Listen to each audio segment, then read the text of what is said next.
where do you want me to just talk to you as such? Just, this is literally a conversation from kind of our meeting from last time. Aye. So, Great pictures.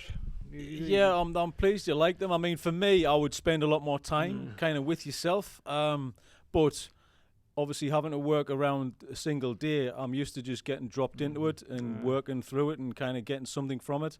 There was a few shots I was kind of, I should have gotten this, I wanted that, but you always do that, So, but I'm intrigued to see the documentary as well tonight. Is it going to be shown tonight, or is it? Yeah. Okay, but it's kind of, I'm intrigued, And when the girl, the Channel 4, the head of Channel 4, saw James's work. Yes. She said, "Oh my goodness, my job is to find people like this." Yeah. And so James, he says he's a really nice guy, James, but he's got a new girlfriend flown in from Holland. Oh, okay. And he's going, but I says, just get into the Channel 4, So well, that's it, because I go down. I've done this kind of thing before. I've done meetings in London and stuff like that.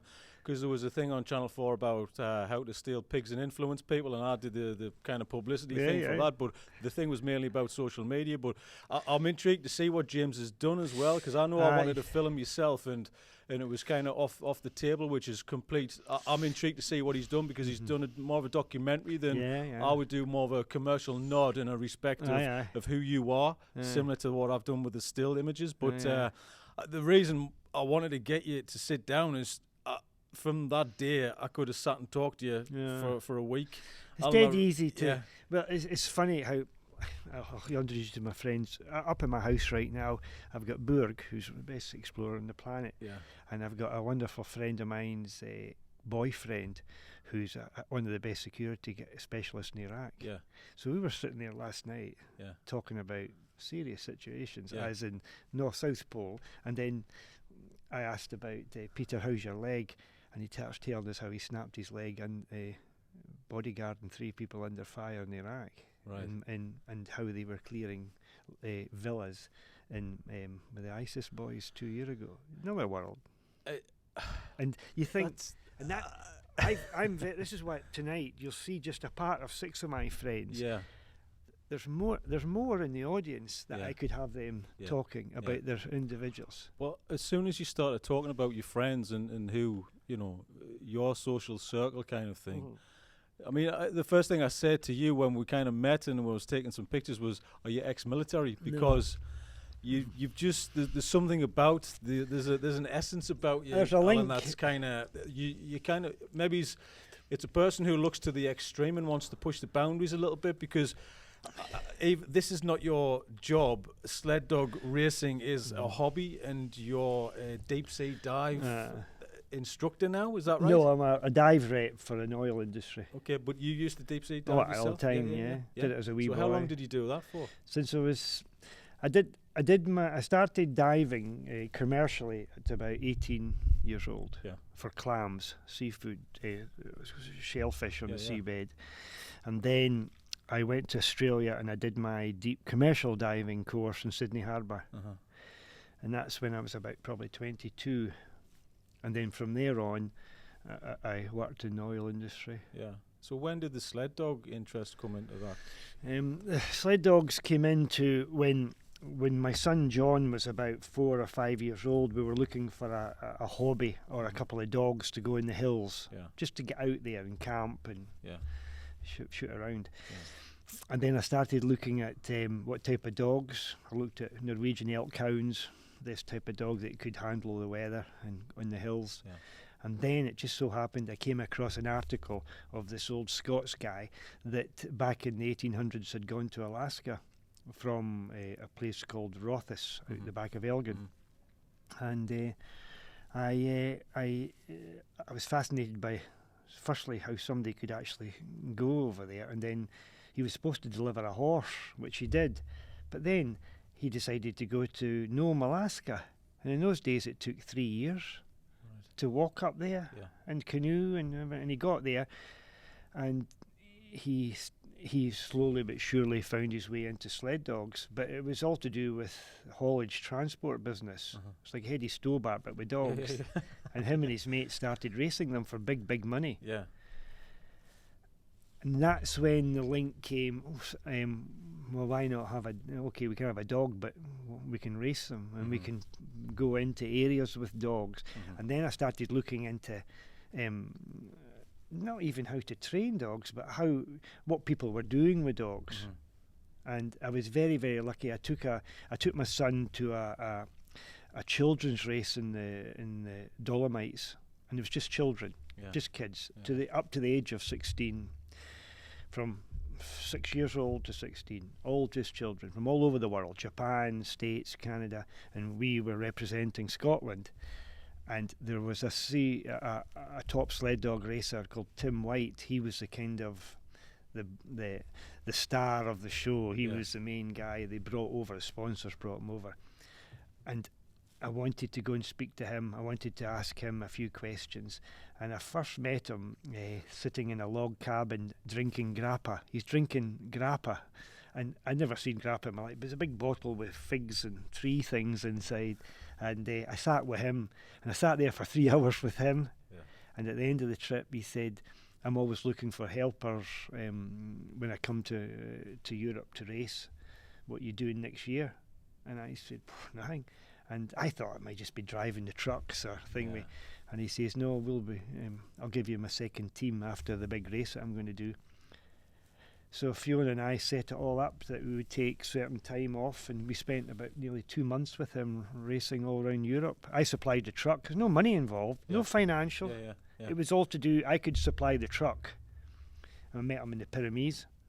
He won the Pyrenees race, and then we went to Switzerland. We trained there for 2 weeks, and that's when I started watching somebody that could work with sled dogs, and he gave me that attitude that I thought, yeah, this is good. This is really good fun, and he was my kind of mentor all the time. So what was it about, like, the whole situation? Because you haven't done it before. You walk into this kind of world, which is pretty much its own world. And was it just that kind of the extreme, or the environment thing, or I could relate to the people that I work with. I was very fortunate in the diving world. I worked with a team of guys for 18 years, so we were very tight, very close team. Superintendent, supervisors. We never lost anybody, and we had a really tight team. When you're working all the time in saturation in the system and the bells, and you're working, you have to get it right all the time. So it's a trust thing, isn't it? A massive trust and a huge respect that goes on. And the trust is probably the most as well. Plus, even trusting people that you don't see, because they're talking to you all the time. When you're in the chamber having your dinner or the bed, you're always talking to somebody that you got trust outside. When you leave that environment, when you decompress, you jump in a helicopter, then you go back to normal life. Within the first 2 days, you're thinking, crikey, I'm going to be going back. I don't think that now, but in those days, in my younger days, and it wasn't to do with money. It's nothing to do with money. It's nothing to do with, you get the houses, you get the nice cars, etc. There's always a massive tax bill as such. But it wasn't a drive for the money. It was a passion of, I suppose, being as a scuba diver, to get to the highest level in the diving game. But when you have to find a hobby or something that you can replace that when you're actually home with the family, it's very difficult. Yeah, because it's quite an extreme job in a way. It can be. Especially, the team, and was it very isolating, kind of being by yourself? It is when you're in the water. Yeah. Because it's up to you if you're going to drown. You go in the water, nobody's going to come and get you. You'll be diving with a partner all the time, and you're in those days. We'd be away working for 8 hours. So the bell disconnects from the chamber, and it goes down. We go out, and we're working there 6 to 7. In the old days, I worked in India. I worked in India for 5 years, and there's no laws there. We did 14-hour bell runs. And the longest I was in the water for 9 hours, working. You're not stopping. And in those days, you don't realise how fit you were. Yeah. But that's what you were. You're a sat diver, and that was it.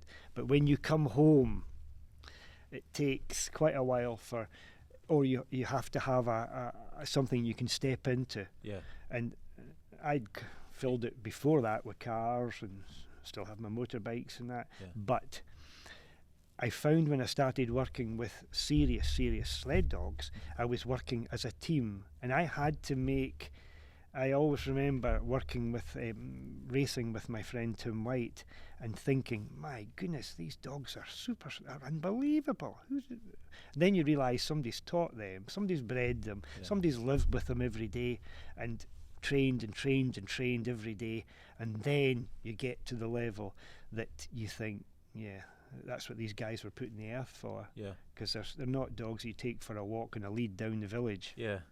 Well, when I first met you as well, that's what you mentioned. You said this is not because there was a family there with us on the day when we were doing some photography, and you said this is not like a Santa's sleigh. This is not not your winter wonderland. No, this is real, true life. How we train dogs, and that kind of straight away I was fascinated because I saw you shared everything had a purpose. It was a working kind of environment, and there was just so much history, and I could just see things placed over the 20, 30 years, and there was tools, and everything has a meaning, you know, a purpose. Yeah, and a purpose, and it must be the same as the dog. Each one has its own lane and has its own abilities. So you've got to be kind of attuned to each individual dog. Is that right? You got to know exactly how they tick. Plus, also the there's no alpha males. There's no running in packs. Yeah. The hard part is to get the dogs to run in every position, and that's the hard part. And somebody said once to me that it's more like being a football manager, like with Chelsea or Man United. All the players, most of them or all of them, should have a huge respect to your guy. He's got background. He's ran dogs or whatever. He's played football. Sorry. Yeah. So there's a huge respect, and then there's a huge respect from the manager to the players. That then leaves, you can move away from that, but it's always in the back of your head. And it takes a certain special manager to actually gel all these individuals together for a unit. Because each individual dog must have their own character. Oh, totally. And you've got to know and sense which one's not right, which one's off, and then you've got to go, right. I mean, would you kind of change the places of the dog? Would you not train a dog? And then sometimes if a dog is a bit scared of another dog, if the going's getting tough or it's on the mountains, we change them round. So the dog that's a bit scared of the other dog, he's sitting in front of him or behind him. It's all mind games. And then you have nasty pieces of work. What you never do is raise your voice to sled dogs, and you never touch them, upset them. There's other ways of correcting a dog. My ways is to put a really nasty dog beside him, and he's terrified that he's going to do something, or put him behind him, terrified. Sort of, and that's the main thing. And you always have 2 or 3 dogs in your back pocket that's your magic wand. Right. Okay. That takes years to get into their heads. So you've got your top 3 players kind of thing. Yes, and they just and you play with their mind games, but that. You can't buy that, or you can't read that in videos. You can't watch that in videos. You can't read books about it. That's when somebody who's been there, who will open it up, and you've got to get off your tail. I did, and went to America to learn and listen to these people and go racing with them as a skivvy. And if you're any good, most of them will say, "Well, you can run my second team." And that's exactly how I did it. And I ended up in Argentina and Chile racing, and it was brilliant. And a lot of the times, excuse me, I had to bite my lip to say, "Oh, that's not the right way," but it is the right way with that man's dogs. And I always told my son, who's a very good sled dog racer, I said, even what you know now, and if you're running somebody else's dog, never ever go at him and say, "Well, I think this is better," because you'll at that level they'll say, "Well, they're my dogs." Plus, I spent all that time with them. They're the people. It's very rare with sled dog people as well, especially in the UK, that they're around from the very start, from the breeding, from nothing with male and a female, and then they think about, we need this, we need that in the dog, and they pull it all together. They breed the dogs, and then follow them all the way for nearly 12 years. And you do that with 40 dogs. Because you can't just walk in off the street and somebody has an opinion on one day. You're with them for years and years and years. So the best way to cut through that is go to the highest level of professional sled dog racers in Canada and Montana. But they don't, excuse me, they don't sell dogs just willy-nilly. You've got to have a wee bit, you've got to have a wee bit of respect via them. Yeah, so they're going to vet out you totally as a person, and they're not going to trust the dog to be handed over. Yeah. And they don't, and we were very lucky. I liked the attitude of Doug Swinley. He's won the 1,200-mile race 4 times. And I still always remember why I liked his attitude, because at the start of the Iditarod race, just before he was pulling the hook to go, a TV presenter came up and said, "Good luck, Doug. How do you think you're going to get on?" And Doug said, I'm obviously going to win this race. And the presenter said, "Well, that's a bit, And he says, "Does your competitors know that?" And she says, "Well, they should do know that." And he says, so you're going to win it?" He says, "Yes." And the winner gets a truck straight away. And Doug says, "In fact, you should just give me the keys." Anyway, many years later, I went to Montana and sat with him. And I says to him, presenter coming up at the very end before you start racing. And he says, "Yeah, that guy asked me." He says, "I've been running dogs since the age of 8. I've won the 1,200-mile race 4 times. Am I going to say to the TV boys, I'm going to try my best?" Yeah. No, he's not. And he was second in that race. Yeah. And I spoke to him just after the race, and we didn't even cover the race. We didn't even speak about it. Yeah. And that's the kind of thing he's looking for. And I suppose you're doing it for you. You're not doing it. The competition is to win. Everybody wants to win, and you don't do competition because you don't want to win. But you're kind of doing it because you have a goal and you have an aim in your head, and that's the aim, is to be first or beat the time, and just kind of complete. Yes, it's quite a self. It's the journey, isn't it? So I find that with the diving as well, and a lot of colleagues and friends that I have, close friends. It's a kind of a selfish kind of bubble that you have to travel with a lot, because it's only you that's going to get you to these heights or these systems, and you've got to. And I've always said that to my son John. I said, for many years, when you come into the deep diving, especially or in Marines, etc., where he was, you've got to be. It's me that's making this, and you have to come. Yeah, you can back off and all that stuff, but you have to. That's what I found, and it's not. It's just quite a selfish kind of thing. Yeah. But I think any competitive area and race, and even sports world, I mean, it's a selfish thing, and you have to be selfish too. Yes. Because if you didn't, you'd be taking your mind off the game and off the ball, and then you wouldn't be driving forward and trying to get better and better and better. Exactly. That's how it works. Because there'll be a gap in a mindset, and you don't want the gap in the mindset. You're always trying to fill in this gap to be the perfect person at that time. That's how it works. And with the dogs as well, you've got all these individual and there are totally individuals. They are crazy individually. And when I go into my dog yard, just left my dog yard, I although I've only got about 20 dogs left, it doesn't take long to just say hello or even the nod. I can nod at my dogs and just look at them, and there's an instant, "Oh, hello, how you doing?" And then there's this kind of movement of the dogs to say, "Oh, he's just said hello," and we've just made a link. Then I'm on to the next one, and that's when you walk into a professional dog yard.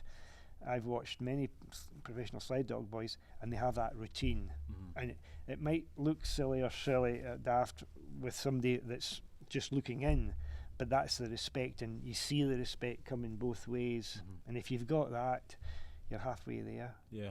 But I mean, when we first went out, when you were training the dogs for that, I don't know what you would describe it as, an experience day out kind of thing. Yeah, just a training trip. General training trip. Yeah, that's all it is. So when you were getting the dogs ready, they were kind of ready to go. The energy was there. You felt it in the air. You hear the atmosphere, and the dogs were barking, and you were kind of hooking them up, and it was fantastic to see. And then right at the end, when we did the whole experience, you were very affectionate as well at the end, and I wasn't expecting that because you were the way you set it up at the beginning was right. These boys have a job to do. Are they all males or all females? Yeah, no, all males and females. All males, for half and half, really. Okay. So these dogs are ready to go. They're kind of just right. Step back. You've got your place. Don't go anywhere near them. Right. Okay. So I'm like controlled in my little pen area, and then you get set up because you've got a job to do, and you don't want any distractions about what you're doing. Right. So, and then you do the whole thing. They run themselves out, and then they kind of relaxed. I just felt it was a different atmosphere when they came back. And then you were up, you were affectionate, you were rubbing their heads, you were kind of... Well, that's that's the link, and that's what, a lot of people would be giving them biscuits or all that. Right, okay. When I see that, you know that they're not, they're not training dogs for... And these dogs, that's the connection again. They've done the hard work. Like, I've got a little leader in my kennel, in my house now, living there. Teeny, her name is. And she retired this year. I didn't see it coming, but she showed me that she wasn't happy, so we retired. And I sit with her. I've just had my dinner with her, just sitting beside me in the living room. And I look at her, and I always remember explaining to people, saying, well, there's 72 turns here. Yeah. And I have to get... there's a failure for me and the dogs on the trip, and that's 70. And people go, gosh, I have to get two wrong and it's a failure. And but my idea is, if they make one mistake in a expedition or a race, you're finished. Yeah. There's only one chance. And I look at Teeny every time, and I can't remember that dog making one mistake. Yeah. I can't remember. Yeah. I can't remember. I used to put on the board, good dog, great. I used to do all that, and I never ever. And that's like number 5 as well. She's just come back from a big operation, and you think, wow. But that's in their gene as well. They came from Doug Swinley, one of the best sled dog racers on the planet. So that's why he has the gene line. But you've got to spend a lot of time getting that gene line out of them. So how long does it take to get them prepared for racing, and how long does it take for you to get to know the dog? For instance, a lot of people ask me, how long does it take for the dogs to run in harness, as in pull? Yeah. It takes about 30 seconds. Really? Yeah. Just a gene thing. Just a gene thing. Yeah. Now, I've had, when I started sled dog racing a long time ago, 30 years ago, I had some dogs that were lovely dogs, but they weren't racing sled huskies. And you were constantly, even when they were 8 years old, racing at Aviemore race or the British Championship, you were still in a training mode. You were still thinking, oh, what if, could you turn this corner or this corner? And they were only racing in those days 5 to 4 miles. That was the race for the British Championship. And I thought that was it. When I won the Aviemore race 3 times and all that stuff, Scottish Championship against really good dog teams, I thought this was a beanie. I thought this was great, and I'll breed my wonderful dogs, until I stepped on that American's dogs behind them. It was like a V8. Just a different level. 60 miles, 50, 60 miles, at minus 40, minus 30. And you think, oh my goodness, it's like, I'm not into football now, but it's like playing for Barcelona or Real Madrid compared to like a Sunday pub. Really? That's the difference. Massive. Another planet. And so what's that down to then, Alan? Breeding, bloodlines, breeding, and I'm a great. I pushed and all that stuff, tried to get the quarantine laws in the UK was horrendous, and you wouldn't believe how hard it was, how bad it was. It affected the UK, the bloodlines. People would just rebreed. There was no good bloodlines. And then when that happened over the years, the kennel club got involved, and it was all purebred. There is no purebred sled dog racing around the world, not to the real level of sled dog racing. So the quarantine was crucifying our sport like you wouldn't believe. Plus it was very, very expensive to bring dogs in to the UK. And as soon as the quarantine came down, we could bring dogs in within 2 weeks from some of the best kennels. But we were still knackered with this type of racing in the UK, which was only around a forest track for 3 miles. A number of us went to Europe, and we had to set up a club to join the World Federation and all that. That was a laugh and a half. But I had a really good friend of mine, he's left the dog scene now, he was a captain in the military, and he was a specialist that trained down pilots, and he ended up working up in Lossiemouth, and he was in the summer he would come here and train pilots and all that for down pilots, and then he went to Norway for a couple of years, and just next door to the military camp was one of the best sled dog racers in Norway. So he went down and helped him, and eventually became a very good friend. So when he came back to live and work in Scotland in the army, he was the guy that helped me push to get this type of dog into the UK, etc. And we eventually got them. And within about a year, 2 years, we had 3 world champions in dryland racing. And it showed, and they're all open class dogs. But I got a lot of the purebred people came at me. They hated me, and I also crucified them for not having. They had about 3,000 dogs, 2 Portaloos, 2 burger vans, and not 1 vet on site. And they're not they're not cruel people. They're just people that think nothing will go wrong. And so we managed to get vets in there. But then I had to distance myself. I was lucky I could afford to go to Europe, so I went to Europe to race. And I then started meeting mushers, we call ourselves, people who are dedicated their lives for the dogs. But it's like anything else, I suppose, any sports. If you dedicate yourself in every department, it works for the animal itself.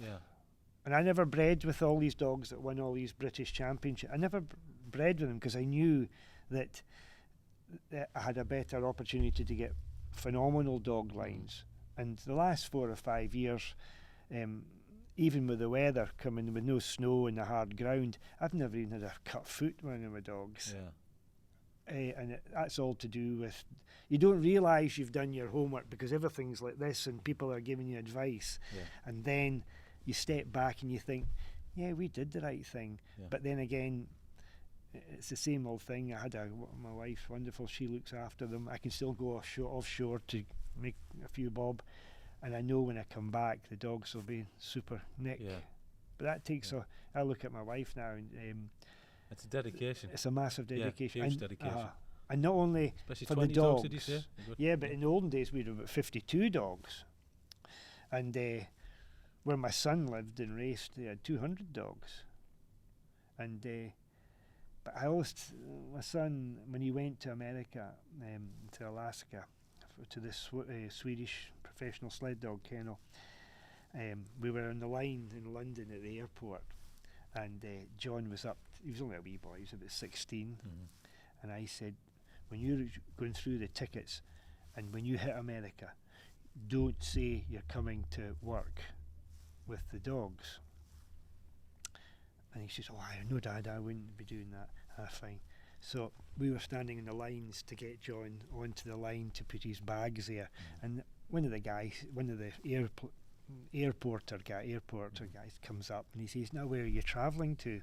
And John straight away, well, I'm going out to help the world champion sled. Oh, God. But he was so up there. But the advice I gave him when he left was, as soon as you get there, he said, God, he's got about 150 dogs, Dad. And I said, well, you stand in the middle of the dog yard with your piece of paper and your pencil and mark all the dogs' names, put the wee squares and all the dogs like that. And I tell all my handlers to do that. And I got a phone call or an email from the boy next week and said, oh boy, he's on the ball, he knows where every dog is. And that's what you're looking for. You're looking for, like if there's go and get so-and-so, these, like myself, people expect you to go straight and grab the out of 150 dogs, which is quite a lot of dogs. But I don't know if I would like to go to the level that he did. John raced professional dogs, huge, good money. The last race he did, I got about 85 grand. Was that his job? That was his job the last couple of years, and then he got divorced in the States and he's back here. I'm seeing him for the first time for about a year tonight. haven't spoken to him for a while, which is sad. But yeah, and I suppose his passion and everything was taken away pretty quickly. All his dogs had to go back to Canada. He's lucky he had great friends in Canada, and he left the dogs there, and that was it. And so has he handed them over to somebody else now? Is he? They're all back to where his mate is up in British Columbia. They've got about 400 dogs, and but that's all they do for a living. Yeah. And John was in a great position. He was getting young dogs. He was living in Wyoming with his wife, and he had connections with people that he could train the dogs from his back door on buffalo ranches, and these professional kennels give dogs like to John, so they train them and bring them up to their 2-year-old, and then they might go to the first team or they get sold. But John, it's a catch-22. It's good because he can get a competitive dog team. He's only got his own dogs, but then he's got these superstar dogs, and then he's also training them for his kind of boss guy. So it's a good way. But he had 2 pet dogs as well, beautiful German Shorthairs, plus his trucks and his trailers and his snowmobiles and all that. It was a nightmare, but it was all to do with passports. Has he got the same temperament as you? Has he got that kind of driving ambition? I don't. Well, that's the thing. I don't know. I don't see. I think when he was younger, he's been doing it since obviously he was a boy. Because clearly he was out in with the you, sled dog world. Maybe too much. Yeah. And that's what's affected him. He's affected his career as a diver. He's also a saturation diver, and I always anything that I've actually ever done, anything at all, has come from the finance from the diving, and it's very well paid, the diving, but you've got to and I think probably John, he'll smile at me saying this, but I think he came into the diving for the financing. I came to the diving because I liked doing it, and I was passionate about it, and I liked the people, and I've got lots and lots of very good friends, even now as old ex-divers, and they're great friends. Where a lot of these kids, they don't have friends through the careers diving side. So I see it a lot offshore as my job now. But I see a lot of the divers I work with have just come out of the army. Yeah, I was going to say, are they going to be ex-military? Because it sounds to me it's that kind of trait, that personality trait. Ex-army. I mean, a lot of the sled dog races, are these guys ex-military? Yeah, there's quite a lot of them. They're the ones that that have the edges all the time. It's all because of routine. The thing that helped me with sled dogs was the motorbike sport. Right, my passion as well as the diving. I was heavily into motocross racing, and I did Grand Prix, support World Championship. It was great motocross racing, and when I went to the dogs running, it was all motorised vehicles like quads. And I could I could jump in a quad and not be scared that I would run the dogs over. And I could keep the bike, the chains, everything set up. The last thing you want to do is you burst a tyre, you get a new wheel, you want to do that quick, or the throttle sticks, all these little daft things help. But 90% of people in this world don't know how to drive a quad, don't even know how to keep a quad serviced. So these stupid little daft things, and I found a lot of friends when I was racing, and all the professional sled dog racers like Hans Gatt and Doug Swinley, these guys always had there was a background with off-road motorbike stuff. So when they snowmobiles or quads, they can teach somebody quite quickly the stuff, and that helped me big time. But with the diving, with the dogs, it's all routine, and the respect, I think that brought a lot as well. I respect a lot of the dogs, and we can work as a team. It's not just individuals, it's working as a team. Is there an element of kind of out in the elements as well, the discomfort of being out in obviously and keeping yourself kind of warm. Weathers? I'm guessing everything that you do is going to be it's just like a bubble. It's like you're keeping yourself in the bubble, having knowing if your gloves get cold and your hands go freezing, the last resort's a neoprene glove. A neoprene glove you put on, but they're horrible to work with. But your hands are warm straight away, so you always carry. I saw that with my friend, and he said they always carry neoprene gloves. And of course, as a diver, I felt, God, they're horrendous things. And but no, I was in many situations. My gloves get frozen, soaked. I've tried every glove on the planet. How good they are, they're useless. And then we were working with gauntlets over the top of gauntlets and blah blah. And then I think there's a fine line of practicality as well as comfort. Oh, so you can get to a certain level of discomfort, but you can still manage what you do, because you need to be able to still do what you do. But go up. Well, I'm at a certain level of cold I can manage. You know what I mean? Is it the same with sled dogging? Yeah, definitely. And it comes to the best laughs is when you're working with batteries. Most of the races that we did out in Europe were done at night, pitch black. And I was lucky. I used to go and bug the diving electrician for fancy batteries. With mental price, and they would say, "What's it for?" Sled dog, and they'll go away and make a wonderful batch of this very expensive batteries for me. But then I found out when in the Alps we're racing, and we had everyone's all GPS. You got their watches and you're looking, and you think, God, I've got another 20 minutes, and then the light goes, and you've got the battery pack deep in here to keep it warm, and then you're doing this, holding on to the sled, and then you think, well, that's not good. I'm going to have to make a different system the next time. And then I made a right bad choice once, and did a race in Switzerland, and it was when the organisers say it's say 30 miles today, you think, oh, that's all right, 30 miles. It's along the side of the main roads to the back of Cortina, and it's just beautiful, scenery beautiful, but it's flat. But when they say it's 15 mile or 10 mile, you know it's on the mountains. So you say, well, I'm only taking 6 dogs instead of 12. You know, you don't need the big team, especially in the mountains. And I've had not much experience compared to these alpine sled dog guys. And I just couldn't. Then they said, oh, watch this hill that we go up. It's just iced and glazed. I thought, she'll be right. So I had these fancy, what they call mucklucks. They're moccasins, and they're phenomenally warm and whatever.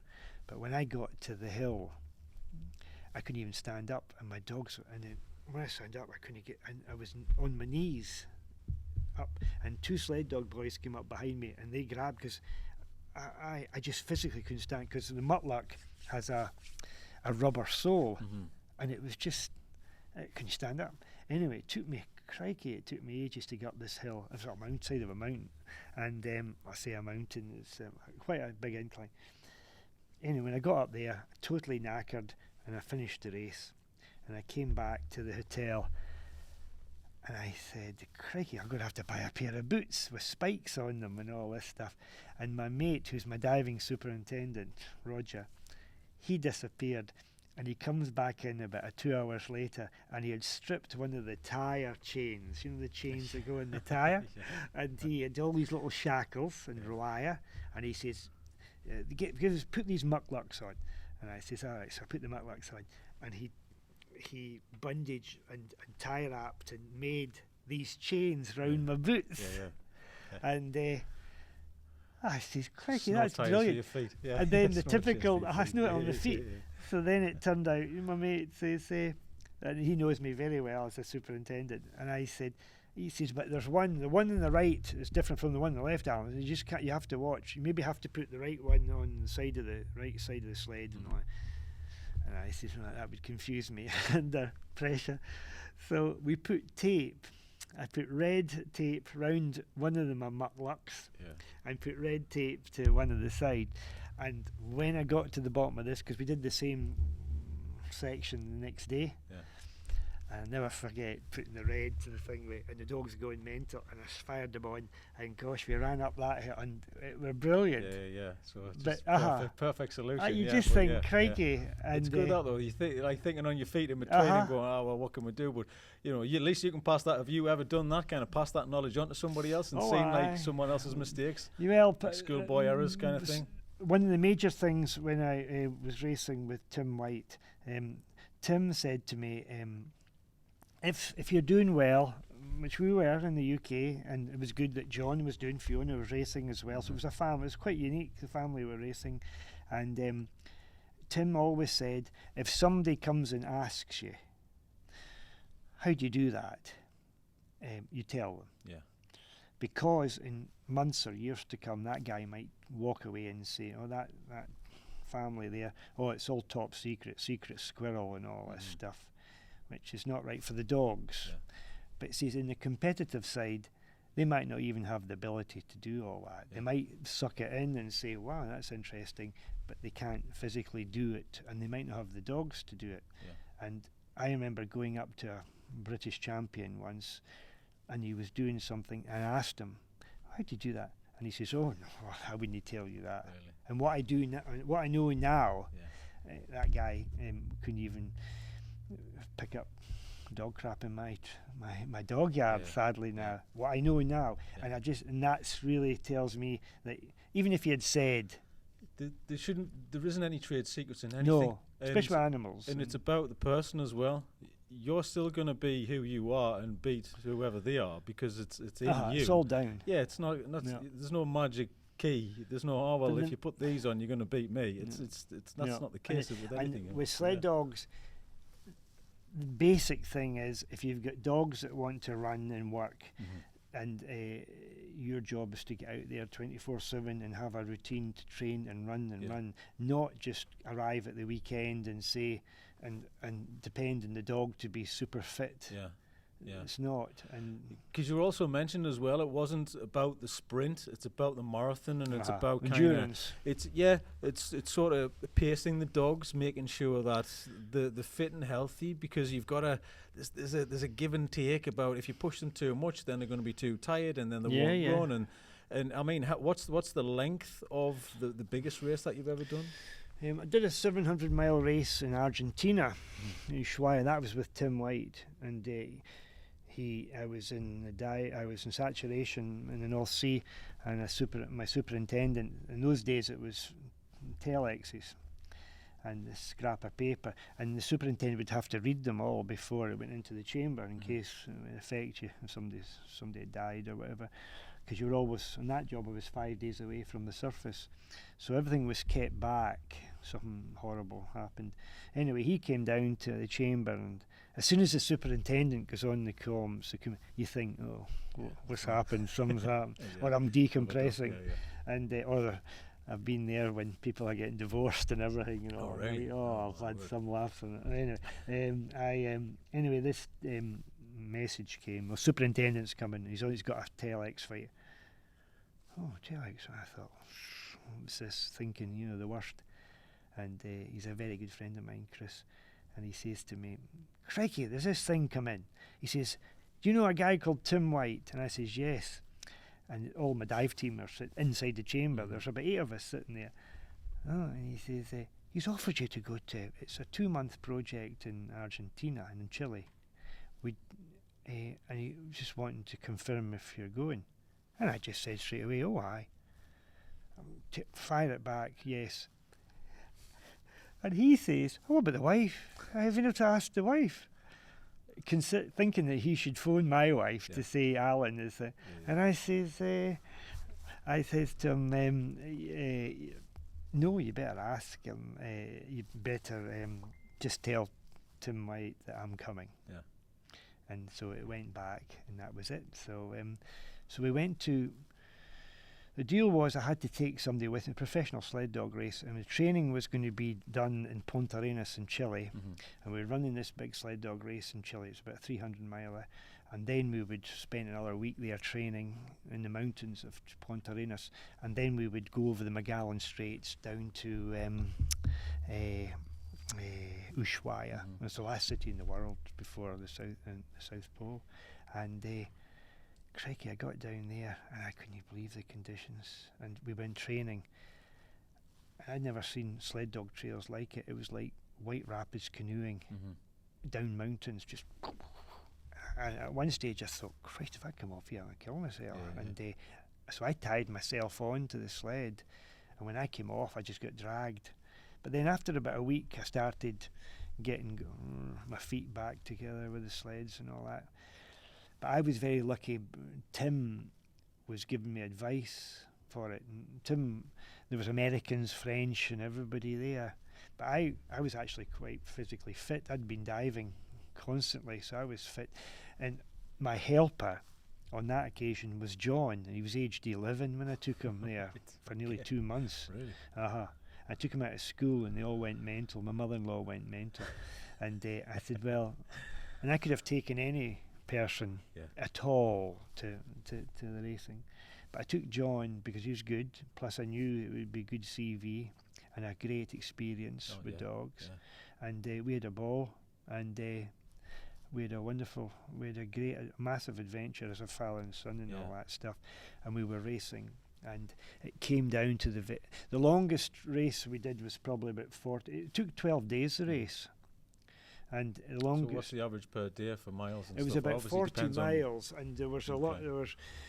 We were going from right down right through Patagonia, Tierra del Fuego, and we were staying. There was 3 major ski centres who were sponsoring it, and so they had outposts and everything. When you arrived in at night, it's all 24/7. We arrived in at 3:30 in the morning, snowing like hell, and staying in little tents that were they would go along, put the units up. There was about 16 sled dog teams from all over the world, and it was brilliant. And so then it came to the very end over this lake, and I had a gap of 5 minutes on Tim White with his second dog team, and I went and it was a sprint, and it was about 7 miles, and I beat him by about 30 seconds, and really? I won the race. I won the whole thing. Yeah, I won him. I won. Well, that was on the last event, and Tim was brilliant, and he was a professional and all that stuff. And then there was this wonderful sled dog racer who came in. What was his name? The Daboda.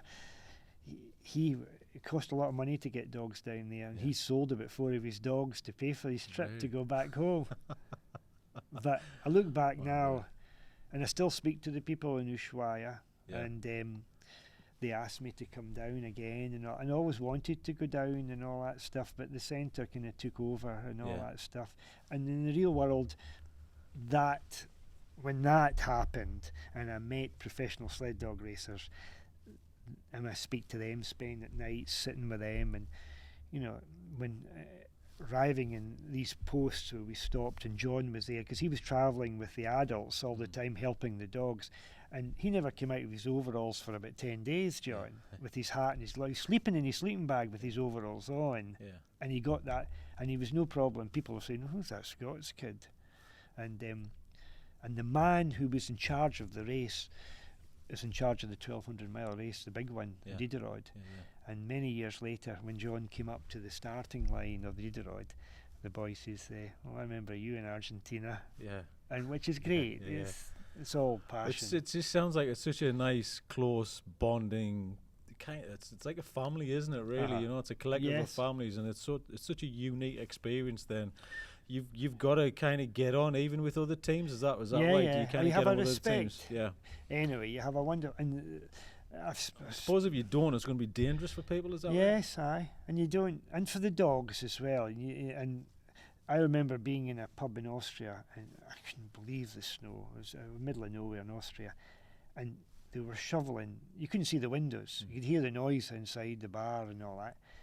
And I walked in, and it was all the people. And you can't, when you're racing, all you see is the goggles and you see their dogs and that. But when you meet them at night, you don't really recognise them because they're all like this. And they're all foreign. Everybody's foreign. And I remember sitting, thinking.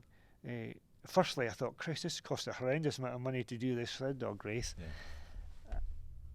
And then I thought, wow, there's about 4 or 5 different languages here.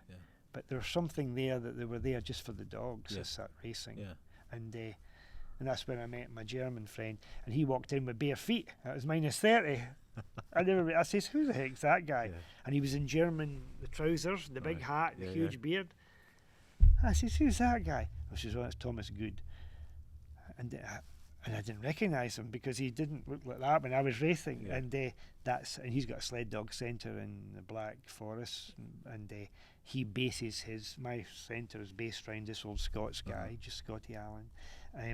But he bases his sled dog scene all of German mythology, the old ancient people like hobbits, and he lives like a hobbit. And but he's now moved his project up to remote Norway because there's hardly any snow in Bavaria the last 3 or 4 years. Yeah. Because I know you mentioned there's a problem at the moment with, the business. I mean, is this the last? This is the last winter you've done it? Is that right? Yes, this is very much the last winter. It's come. If it wasn't to do with climate change, this would be happening in the next 3 or 4 years with the ages of the dogs. Because my youngest dog is 8 years old. Now, if I reboot my dog yard, as in if I rebreed my dog yard, I'll have to live for nearly 17 more years to look after these dogs. So my wife and I, we sat down many years ago and we said, there's the cut-off point. What we didn't see was this climate change affecting us. And it's not to do with the snow, it's the temperature. Yeah, is it like in the past year or 2 or 4? 5 years I can put a finger on it that we saw started. And on the 5 years ago, I built a huge super soaker system over the dog yard. But that was because my American mates were drilling and boring down. So 20 minutes before they went out, they pressed a button in the house. These things would pop up in the dog yard and soak the dogs to cool them down. And they were saying, oh my goodness, this is not right. And then I didn't do that, but I did super soaker system over the dogs, and I got vet students to check their core temperatures, and it was working. And I thought, this is not right. This is not the way to do this. And then I got involved with the Wildlife Federation, went to Brussels, and then I just learnt a wee bit more about, is this a farce? Is this is this just fake news? Action. Yeah, this is kind of just a... No. Yeah. And then I saw it. Then I saw it affecting the sport. And then I'm very lucky I've got mates that are doing this full time, and they say, so you're hearing the same story around all over? World? Really? Oh, yeah. And 2 of my best mates in Europe. I've got a Scots friend of mine that lives up in the Finnish and Russian border, and he's got about 60 dogs, and that's all he does. He takes clients in the middle of nowhere. He packed up 2 years ago, and that's up in Finland and Norway. It's the conditioning of the dogs we can't get. And where John was racing, he was over in Canada last year, a big Canadian championship, and they start off in the town, then go out for about 16 miles and then come back. And it was all live videoed, and they were transporting the snow in, and it was melting as quick as possible. And that's in Canada as well. That's in British Columbia, in the middle of British Columbia. And then the trails just become liquid mud. You never get a chance to dry out. And for 2 years I was training dogs with a power saw on my buggy, because the trees were coming. Any wind, trees just float down, because they're pulled up from the roots. Bang. And when you're working with it 24/7, the dogs love it. Big problem is the dogs will run in any temperatures, but they'll fall down. And then you think, no. And when you're changing your clothes twice a day, I used to train 3 times a day with dogs, different dogs, and you're training because you're either soaking with the rain, or it's just liquid mud, constant. It's not in the middle of winter. It's now start of February, and it's just rain, constant. But there's no doubt about it that there is a major problem, and it's just strange to hear it's kind of happened so quick. That's all. Aye, it's you expect like a gradual from 10 years ago, but when you're saying 5, that's a massive. For my dogs, and and that was when we decided no more dogs, no more bringing dogs in. And it just so happened a couple of years before that, a very good Austrian friend of mine who was retiring, he was about 72, but he lives in the middle of nowhere in the Alps, a very, very wealthy guy, and he said, I'm selling most of my dogs, but I'll give you my inner core because I know you look after them and you get them running. So I went back to Austria and I picked up these 6 dogs, and they live with me now. So they helped me, but they're now getting, well, it's Teeny, she's retired, but he was having, and that's in the middle of the Alps.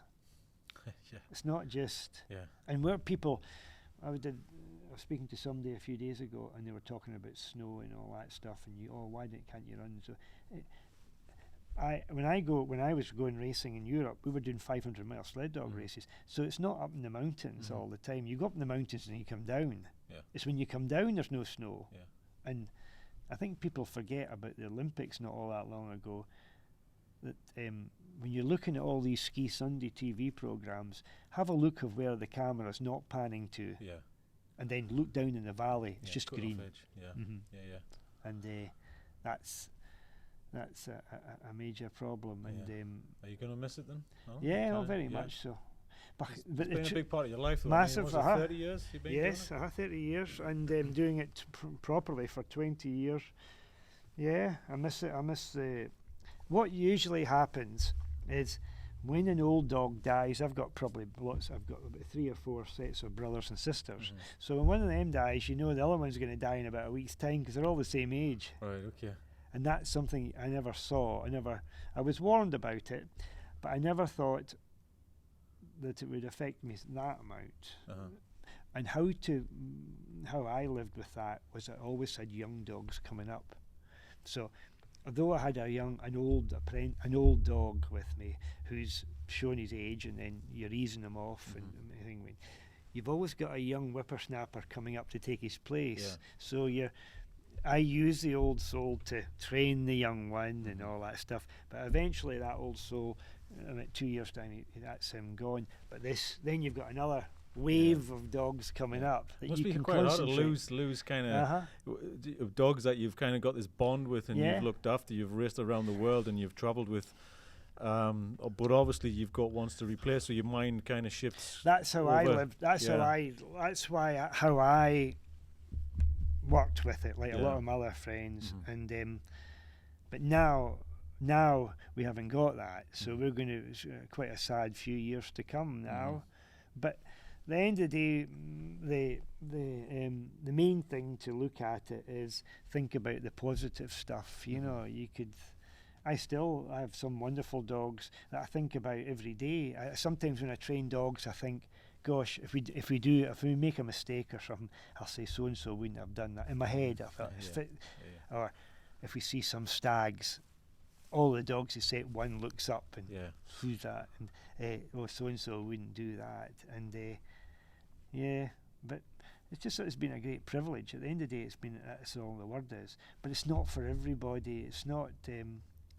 I never ever thought too when I started with sled dog running I could actually sit back after say 30 years and say, wow, that was a privilege. It was always, when I started with sled dogs, it was racing and this and that. Well, there was a lot more than just racing. There was the living with them and being their best mates. Do you think you learned a lot from them? You took a lot. Obviously it's a journey, it's an experience. It's unbelievable. And it's kept, sounds crazy this, but it's kept my it's given, like when we spoke about it beginning of this interview thing, it kept there was somebody else with me all the time. That was my wife.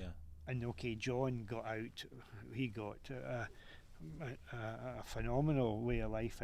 I don't know if I would like to go to that level. It's another level after my level as such, and that's professional, serious financial racing and all that. It's very hard work, and again, you've got to either have somebody with you always 24/7, or you hire people to come with you 24/7 that say you jump, you go.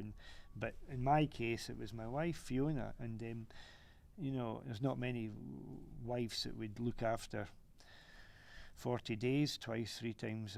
She left the bank. She did a good job in the bank, and And again, it wasn't financial as such. And it just obviously when I saw the two of you kind of working together and feeding the dogs, it just reminded me, because I've worked with a lot of farmers. It reminded me of kind of a farming lifestyle, you know, exactly. because you've got livestock, and that's the forefront of your responsibility, is to kind of make sure the livestock are fed, and it's a job. It doesn't stop. It's a 24-hour job. You know, you're always looking after your livestock. And that's exactly the same. I've seen that. I lived right beside a wonderful farmer here in Aviemore. He was shattered when we moved into this place and all these sled dogs, and I took him out, and he thought Stalag 16 or whatever had arrived with all these big fences and these crazy sled dogs, and yeah, exactly the same. And it's, I look back, Fiona and I sleeping in airports, putting dogs on planes back to America, and crazy stuff, but racing in crazy places, but soaking it in like a sponge. And we've had some really good and I was just saying today to my Norwegian mate, that's one of the things that kept everything together, the marriage and everything. And to this day, we always have a great laugh and a talk. And my house is a very small tin roof house compared to my last house with my 911 Porsche sitting in the garage and all that stuff. I don't miss that at all. That was a world that the whole house and the obviously the land that you've got around it. Because it's almost like you've got a place for like a museum, because when I walked into there, I couldn't believe what I was seeing. You've got just a history of 30 years, and even the people who you look up to as mentors as well in the sport, they're on the wall. Everything has a purpose. You've got your racing sleds in there, and there's so much. It's just a room full of stories. That's all I saw, was a room full of stories, and I thought that's fantastic. That should be in a museum somewhere. And I really feel you should kind of just take that and just recreate it, kind of break it down and rebuild it somewhere, because it's such a nice, it's a great spot. You come up the steps, the wooden steps, into this kind of, looks like some kind of American, you know, South, like ramshackle hut, you know. Then you go into the dawn, it's this world, into this, it's like a sled dog museum, and I thought it was just a fantastic thing. So I really hope you kind of do something with it. I might push you into kind of doing it. So don't just break it down and throw it away, in please. Shoeboxes. But that's just over the years that I've just gathered bits and pieces. And it's great, because you were sitting in the back of a Ford Transit van, like a G-Reg or something like that, and you're looking young, sitting there with the dogs, and I'm like, it's just fantastic to see this, you know, the history and where you've been, and you know, your son there, and it's like crazy. It's and that's exactly what I wanted to do, just to show people when they come in that it's not Santa Land, it's not this and that, and it's and very much where the dogs have come from. And as soon as you see the working environment, like, it's more like an outdoor shed, you know, like it's your workshop. You've got one where you're building and you're making. There's a sled there. It's kind of, you know, it looks like it's getting work done to it. You know what I mean? And then all the dogs have their individual huts, and the numbers are there, and there's names on the list, and it was fantastic. It's really nice. It's just the way that we work. That's the bottom line. But there's no shortcut to that. No. That is your life and 30 years in the game. That is very much it. It's all sitting there. So I thought it was amazing to see. You know, that's good. I'm glad you enjoyed it. No, I really enjoyed it. Really, you know, it's a privilege to kind of meet you and just kind of sit down and chat, because for me, just kind of googling somebody on the internet to kind of turn up and actually talking to the person. You were more than what I expected, and this is kind of exactly what I want to hear as someone with a passion, and you know, you've lived a life, and just because it's a choice of what you want to do. So. I've been very lucky with it's the dogs, and obviously Fiona, she could have put her foot down many occasions, and if you know, I look at it now and you say the dogs will always, you know, we probably get to the States and go and watch races, etc., but there won't be this, let's get it right, you know, and travelling, and there's a lot of travelling. And the problem when we raced in Europe was you would take about 4 days to get to the place. And then what people don't realise, you just don't arrive on the Friday, then go racing on the Saturday. You've got to condition your dogs to that environment. And that's when another friend that can get you digs I've been in Austria when it's horrendous weather, and we could drive the dogs right into this huge big house that you drive in, and it's actually 3 houses, but then you drive right up this thing and you go in. It was old post office in this place, and we stayed there for 2 weeks, and we could throw the dogs in. It's just an enormous place, but we had a wee flat, and it was brilliant. And we trained and we go back and whatever. But then we were using my mate's trails. That's another thing. You can't just willy-nilly go and I got totally lost one time, and he would have a paint spray. He was a phenomenal sled dog there, and he would he'd spray the paint to see where he was going, so I would follow it. And then I got lost once upon a time up in the mountains of Austria, and I went away up and thought, God, this is a horrendous hill, way up. And I got to this place where there's a mast, TV mast, and I could see the village, and it looked really, it's like looking down in the moon, this I thought, well, I'm really wanting, and oh man, I can still remember. And then I thought, well, I'll have to get back down there. And they had come out looking for me. Right. That crazy Scots guy's taking the wrong turn. Did you not see the paint? And I said, no, I didn't. It's blooming snowing 24/7. Everything gets covered. Yeah. Is that the most extreme? Has there been any major worrying positions you've been in? Thinking took dogs across. I took dogs across the Cairngorms in midwinter. And I knew that was going to be a dodgy thing. I'm not a mountaineer guy, but so from everywhere in the world, you're back to the Cairngorms. Cairngorms is a bit hairy. There was no tracks there. Right. There's no roads there, so I had to cover myself with mates who knew what they were doing. As in, my job was the dogs. Even so, I picked 2 mates, and one was a sergeant in the SAS, and the other one was the Norwegian Boer Goosland. And Berg was to ski in front of my dogs, and we were walking the park to him. He'd crossed the North and South Pole, so I got him, and I could trust him, and he would just go and do his stuff. And I had my mate, the sergeant guy. He was involved with sled dogs a bit, but he ran in front of his sled dogs, this guy, and so I was going to give him a crash course in running my dogs, and he would be my second team. So we'd all set up, and the deal was we were supposed to, my diving company called Comex had given us about 18 grand in sponsorship, and about 10 of that was going to go to the Mountain Rescue Centre, and that was to pay for them to be marshals at a professional sled dog race a year later, so to give them a chance to see how the dogs would go, plus also they would be marshals, and we would bring European racers in to do this big race. Anyway, the year passed, and we got everybody going. The SAS boy came up here and lived with us, and Burg was just about to jump on a plane in Oslo, and the snow disappeared, so I had to shut him down. The following year, the oil was going down the tubes for a while, so the diving company pulled the sponsorship, but everything was set, and I'd trained the dogs up. They're super good, and so I was lucky. I went back to 2 other mates who were British Arctic specialists with dogs back in the day, so they came with me, and we started off at the ski centre at Aviemore, and we then went up a place called Lurchers.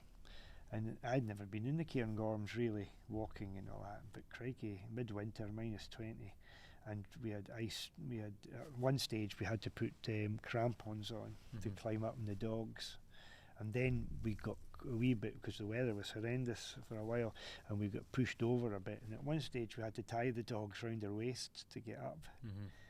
And my mates had been, one was a pilot in the South Pole, another one had raced all the big races and down there in the South Pole, and I did the Yukon, second in the 1200 mile race, and he said this is becoming a bit, I knew it was a bit hairy and dodgy, but I was quite okay with the people that were around me, and we did it, and we crossed McDooey in midwinter, and when we got to the top of Ben McDooey, the wind was blowing the way that we'd come up, and I thought the dogs could, I'd never trained them to go against the wind, and it's a big thing in the South Pole they used to do all the time, but I don't need to do all that, and I honestly thought they would just run with it. A lot of dogs just go with the wind like a sail, and because they're frightened, and it was so cold there, it was minus, all my cameras and videos were knackered and froze up, except my mate's one, his was fancy, he got it all captured, but I had a wonderful dog with me called Buster, very short-coated. I had 3 dog jackets on him, and they were like gyprock. And I looked into his eyes, and there were ice in his eyes. And I thought, we get off of this mountain quick. So everything was like this, bang, bang. No talking, there was a hell of a wind. And I shouted to Buster to take a 6-dog team, and Buster just went right into the wind and came right down Etchican, all the way down.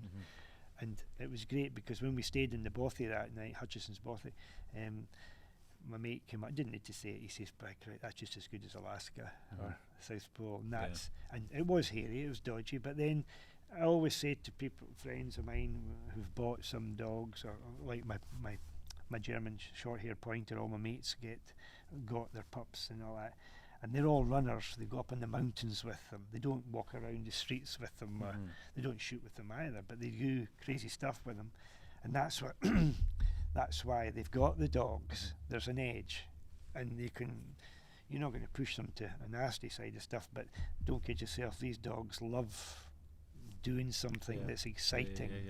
And it's but when we did that, when we did the Cairngorm trip, the quickest way was to go through the lake, over the lakes.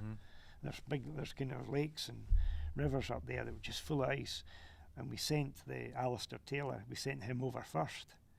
But he had professional, not an explorer, but he's British Arctic Survey. And he went right over, and my dogs were just touching the back of his skis. And you could see the ice, you could see the ice was pretty thin. And then you go back, and when we got to the River Anne, we knew we were going to get wet going across. But then, I couldn't believe it, there was a snow bridge. I've never seen a snow bridge as such before. I've seen some in Argentina, but not in the Highlands of Scotland. It just looks like a bridge, but it's ice. So we sent Alistair across in his skis first. And he went across, and it was solid. And then I just flew over with my sled. All that, we couldn't film it because it was so dodgy. It was all 100 mile an hour. But afterwards, we were sitting there thinking, afterthoughts. And that wasn't a race. That was an expedition. So what's the kind of mindset you're in when you're coming up with situations? Is it just, let's just get this done? Trust the dog. You just trust the dogs. And but even yourselves, do you trust yourselves to go, aye. We've got a good, solid team. They've got experience in extreme situations. But even you might get a little. Is it a good feeling that you get to go? You have a feeling that you're going to do it. That's it. But you can't train for that. You can't train, but you've trained that the dogs trust you. And there's nobody. They were all picked out of a lot of. We had a lot of dogs then, and we called the black team. Sometimes we train a red team, we train a blue team, and then eventually out of the 2 red and the blue team, a black team appears, and that black team is the team that we work with. Like when you're working with the TV or Bear Grylls last year, you can't. The last thing you want to do when you're filming with BBC or something, and a dog does something stupid, they're still going to cover that. So you're always thinking, crikey, you got the black, but you've covered that because. But the big thing is, you've been doing it 24/7. You're not doing it after work. You're not doing it on Saturday night or Saturday or Sunday. You're doing it 24/7 with dogs that have been bred to do it, and that was probably there's always in racing. There's always things that go wrong in racing, like sled snap or that crazy thing up in Switzerland. I remember that. But in expeditions, it's different because nobody's around to give you. There's nobody come and get. The cavalry's not going to come and get you. Have you been in any situations like that when you're on your own? You kind of. No. Or is it always there's a safety element to it where you've got to be with somebody most of the time? In Argentina, at night, pitch black.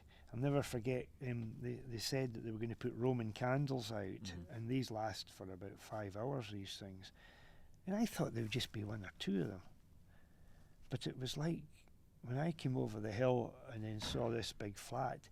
It was nearly a mile and a bit, and they were flaring, and it was like coming into land at night. Yeah, like a runway. And again, you see, I thought, Christ, but then we do that in diving when we work with crazy stuff, and we put mud mats over pipelines, and we have shake sticks, and we break the shake sticks, and we have lines. So when the mud mat comes down, which is a horrendous weight, and we place it over the thing, but we have the light sticks, and it's all horrible. It's all pitch green, but you can still see these things. So your brain goes into you aim for that, and you and your mate have to bring this, because it's about 500 feet, and you've got a crane thing, and you just place it down and all that. So that kind of wipes out when it's all, and you've got your goggles on and all that. I'm quite at home at that, because the diving, I wasn't really too bothered when it was all, when you couldn't see too much and all that. Plus it sounds crazy, but you train the dogs to follow the sled marks. So the dogs they're not stupid. They're not just headless chickens waiting to see what's going on. They're looking as well. You see them going like that. It's but that's when you go to a really good sled dog race and you finish it at the end of the race. And okay, you might not win it. I never won anything in Europe. Gosh, just finishing was great in these massive races. But everybody around the circle, everybody's there and say, "Well, you finished it. That was brilliant," you know. And because they all know you're a bit of fish out of water in the Alps compared to the Scottish mountains. But and it was great, because I had great friends from there, and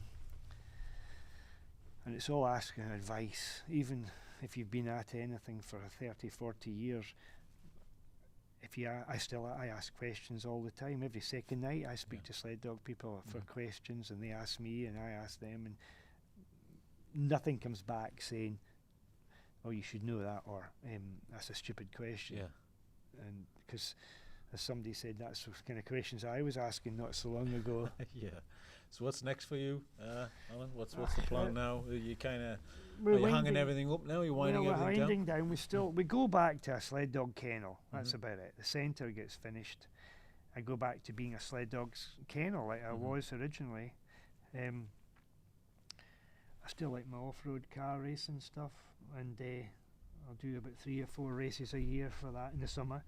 I think I've probably, excuse me, I'm looking at the moment to do maybe more jobs offshore, abroad, longer shifts, and then we'll start looking at winding down a lot, a lot, and then I don't know where, maybe, the West Coast. I might go back living there, or I'd like to go back to Australia. And Fiona, she's never been to. She's met a lot of my friends, but I've got a lot of friends over in Australia. And sounds like you've got friends everywhere in the world as well. I'm very lucky. I've got great friends. I've got a wonderful friend in Thailand and Burma. He's a South African, and he says, "Oh, come on over." But when they say come over, it's not just a fortnight. They want you over for about 3 months. And then you say, well, I haven't been in it. My holidays used to be sled dog racing with Fiona, or it was all related to. And I think she certainly deserves a wee break. And do you think you're going to have time? Do you think you're going to enjoy the time? Kind of just. Yes, at the end of the day, a lot of people say it. Yeah, the truth is, it's not easy with dogs as well, and it's not as if anybody's getting younger. And in the olden days, you could carry injuries. I'm carrying 2 injuries right now this year, and it pulls you down, it drags you down. You've got to go in and get steroid injections into here and there. Is that the hand injury you mentioned before? Injury, and I've got a leg. I think a dog hit me side on 4 months ago, and that's still. And in the olden days, I wouldn't think twice. I wouldn't even be covering it, like talking about it, but it does, and it's. I've got to go when I go out with the dogs. I'm set up, bandaged up to make sure it doesn't tweak and all that. And in these olden days, you wouldn't even think that. Even if you had an injury, you just. But it's the older you get to, especially the power that you're working with. Like I work with my dogs, the mistakes come, and any mistakes, I always believe it's the human that's caused it. Something's there. And it's maybe something you haven't covered, or something that you do 24/7 every day, and then one day you'll forget it, away the routine. And as I say, I'm 64 now, and I know for a fact I gave up the diving because I wasn't, I think in my head I could do it, but not physically. And there's a time that you say, well, that's it. I would be in the same position as in leaving the sport. I would say in 4 years' time, if it wasn't for the climate temperature that was getting me now. I've had to bring it back 4 years because I still, if we were living here right now and there was 3 meters of snow, it would be 4 years that I would be thinking about what I'm doing now, and it wouldn't be a climate change thing. It would be a physical, and it's not just for me, the dogs as well, and everybody is. And it comes to a point. That's it. It comes to a point in life that you say, well, and that's it. But the main thing is I'm going to be, touch wood, I'm hopefully being around when everybody's gone from the dog yard. Everybody forgets the dogs live. They're not like humans. They don't live for 80, 90 years. You've got them for 12 years, 14 years max. They'll be super fit up to the age of 11 and 12, and then they have a retirement and all that stuff, and then they're gone. But and dogs' lives, God, just go like that. I've had to make my centre work, and 82 dogs. Really?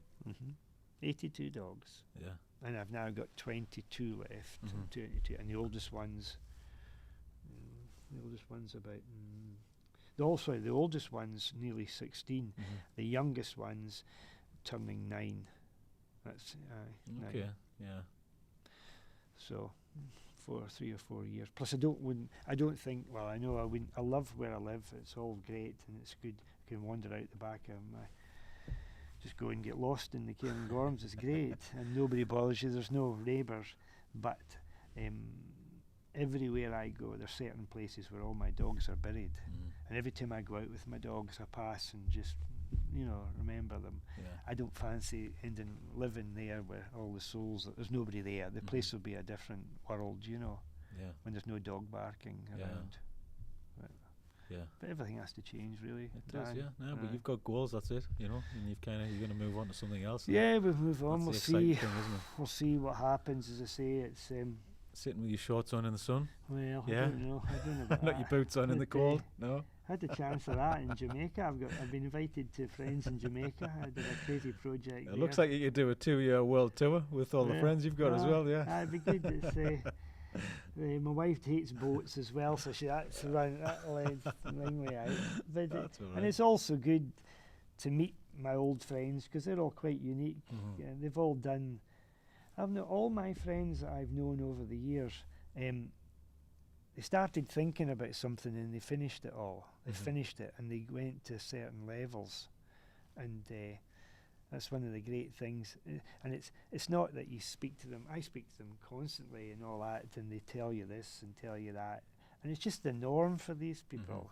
It's a daily life, and I get kind of blasé now talking to people, mates, and they say, "Oh, what were you doing yesterday?" "Oh, I was doing," and you going, "Crikey."